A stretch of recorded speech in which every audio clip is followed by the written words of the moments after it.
makmum tak habis Fatihah akibat batuk berterusan hingga tidak dapat bersuara.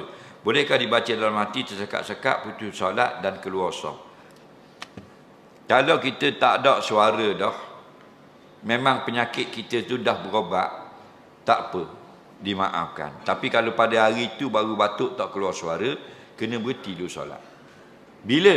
Jika waktu masih ada. Makna berhenti dan tunggu batuk itu hilang dan solat. Batuk tak batalkan solat. Yang batal solat ialah batuk yang tidak berhenti. Kerana diifsad nazmi solat, merosakkan bentuk orang yang semayang. Nah, daripada takbir siapa ke orang tayak akhir, dia duduk seorang.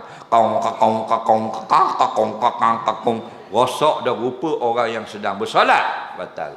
Jadi pergilah minum air dulu, betulkan balik apa benda yang tak kena, ambil ubat abu tekak, semayang semula. Okey, yang kata orang yang tak keluar suara ni sah semayang. Orang yang sudah berubat, pergi berubat, pergi rawat, tak baik dah. Dia ni hilang suara, dia pun semayang sah. Faham?